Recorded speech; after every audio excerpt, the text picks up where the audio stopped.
Central bankers, it seems, are increasingly dubious about the impact of monetary policy. Maybe, just maybe, the economy can't be stabilized just by moving interest rates up and down. Maybe fiscal policy is the only way forward, but many governments don't want to get into debt.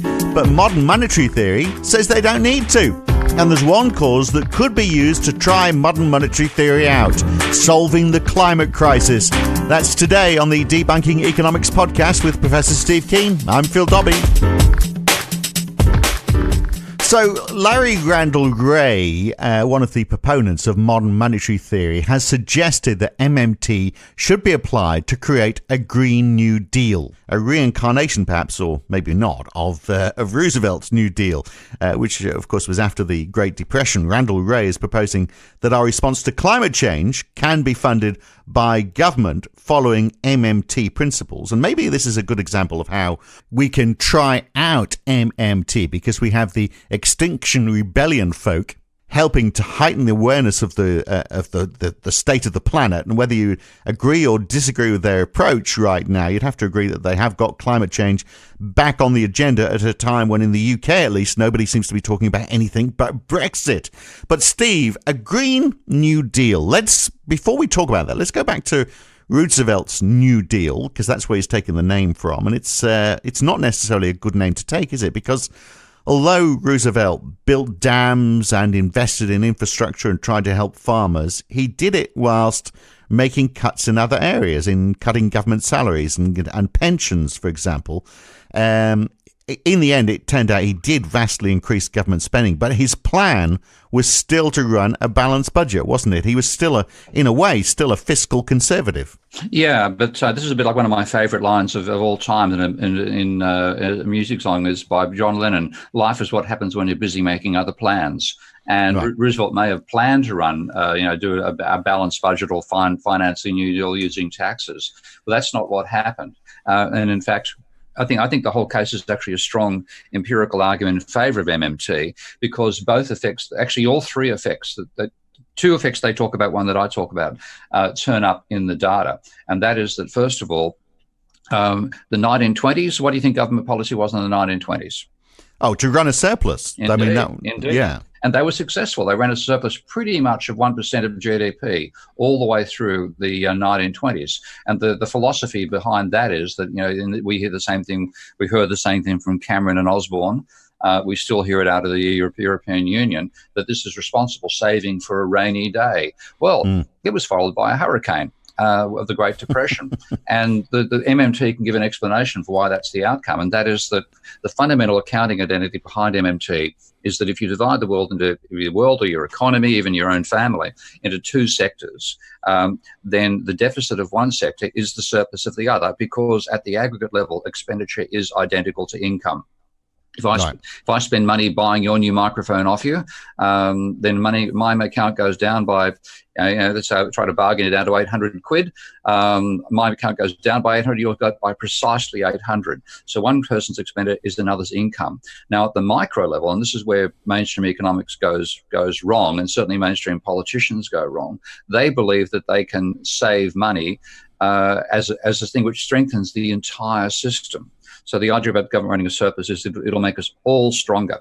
No, because the government net revenue is the difference between what it taxes the rest of the economy and what it spends on the rest of the economy. And if the government is taxing, as it was in the 1920s, 1% of GDP more than the rest of the economy, then the rest of the economy is running a deficit of precisely 1% of GDP. Yeah. And there are two ways they can respond to that. One is to spend less, and so GDP goes down because you literally are taking money out of circulation. Even if you think in terms of Milton Friedman's velocity of money argument, money times velocity of money being the nominal GDP, because the money stock is falling. If you have a GDP, if your deficit is 1% of GDP, and your money stock is turning over twice per year, so your velocity of money is 2. Then that surplus of 1% means you reduce the money stock by 2%. Yeah. Now, that means that unless people spend more rapidly, the economy is going to slow down. And, of course, if the government's taking money out of your books, what do? You spend more slowly as well. Yeah. That's a double whammy. Or, and this is the third point, or part that I focus upon, you go and borrow money from your friendly local bank. And that, of course, and this is another major point of MMT, money created by banks makes no change to the net financial position of the borrower. So if you borrow money from a bank, you get you might get an extra £1,000, but you also owe the bank £1,000. There's no change in your net financial assets. So you try to sort that out by going along and going off to your local stockbroker and buying some stocks that are recommended to you by the bloke in the elevator. And of course, that's exactly what happened during the 1920s. So we had potentially in consequence of the government running a surplus, therefore necessarily the private sector ran a deficit, and its response was to get into what we call the roaring 20s. Everybody was gambling on rising share prices, which worked until people stopped borrowing money and the whole damn thing collapsed into the Great Depression. That's stage one. And then in that situation, Roosevelt may have wanted to finance the whole thing by taxation, increased taxation.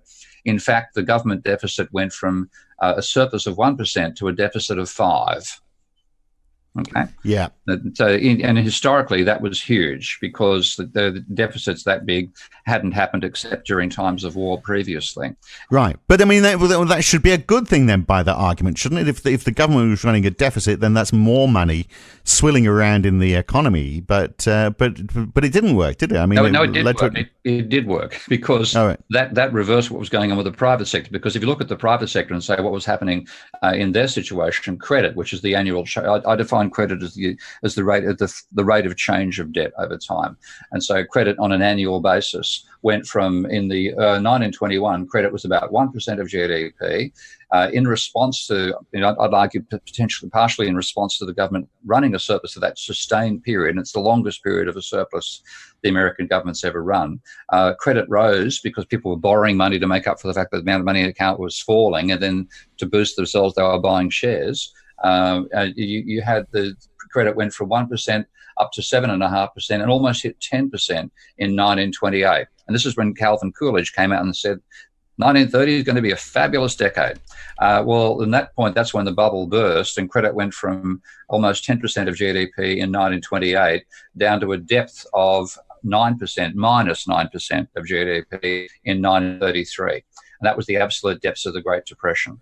So in what then happened was partially because of the New Deal, which was deliberate government policy, but also because government tax revenues collapsed. The government went from a surplus of 1% to a deficit of 5%, and that, along with the infrastructure projects under the New Deal, stimulated the economy and turned the unemployment around, which peaked. Unemployment went from 0% in 1929, literally recorded at 0. And there were it was the people out of work divided by the people registered as unemployed, divided by the population, or the available workforce, was rounded out to 0.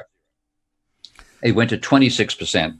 It then fell to 11% during the New Deal. And in 1936, Roosevelt was persuaded by, again, the attitude you're talking about, we should be paying this through the taxes. So by increasing taxes, he cut the deficit from 5% of GDP back to 0 once more. And in response to that, the private sector, rather than going and borrowing from the banks this time, which was the 1920s response, they started deleveraging again, paying off their debt.